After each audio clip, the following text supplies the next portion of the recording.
Bum bum bum bum bum bum bum bum bum bum bum bum. The Peter Dislike Show. Bum bum bum bum bum bum bum.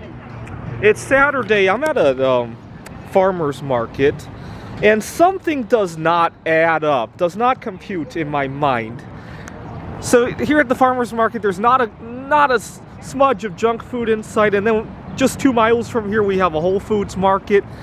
Not a hint of junk food in there. Yet at the same time, you go to any social event or any workplace event and you try to refuse any of these junk foods.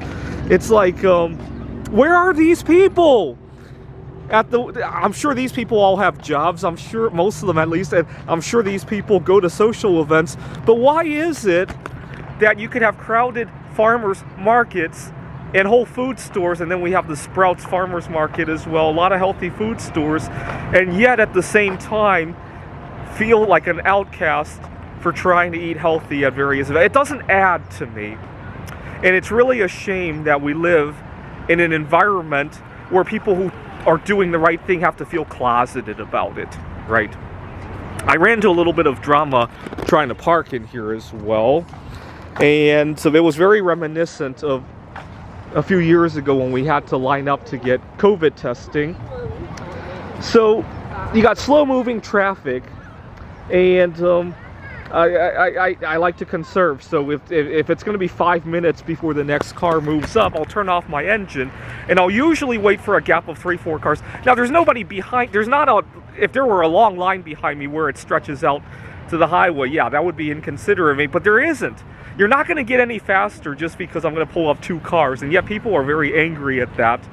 And we don't like to think, is what it is, right? So many people, right now as I record this, it's about 65 degrees outside. So many people will idle their cars 20, 30 minutes at a Walmart parking lot while they wait for somebody, for no reason, right? And yet they complain about high gas prices when they go to the gas pump. We don't like to think.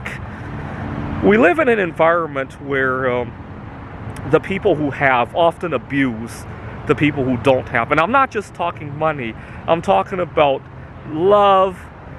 I'm talking about having more friends than somebody. I'm talking about having better health than somebody. We often abuse the person who doesn't have as much. So for example, it's Saturday, and actually at work I was asked if I could fill in for somebody. And you know what? I would have wanted to, except that I haven't had good luck with that in the past. Let's face it, I really didn't need to come out to the farmer's market, but what I do need is other stuff in my life, and I didn't want to set a precedence. So it was just awkward. It was just awkward. In a different kind of environment where people didn't take, I might have done that, right? So for another place this happens is that I've learned that anytime somebody opens their mouth to talk to me, it's usually because they want something out. It's practically never because they want to give me something, right? That's the way it is, right? Anyways, and then one quirk about coming to an event like this is that at least people have a tendency to drive a whole lot better when they have their kids in the car.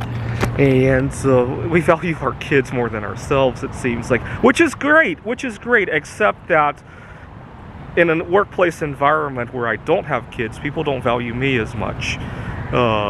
Don't get me wrong, I don't have a problem with people having kids, but everybody does something differently, right?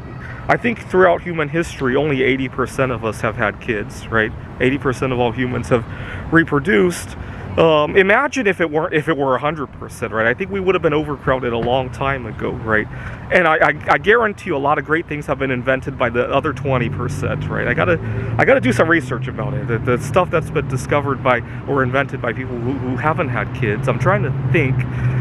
It's likely that Evelina Folenta will never have kids, right? And she has some great music out there. I'm sure 100 years later we'll still be listening to her music, right? Trying to think. We probably had a few U.S. presidents who have never had kids, right? James Buchanan comes to mind, but I'm sure there are a few others. You get the idea, right?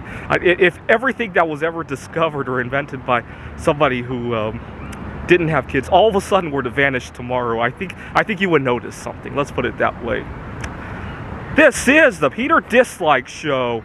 Bum bum bum bum bum bum bum bum bum bum bum bum. The Peter Dislike Show. Bum bum bum bum bum bum bum.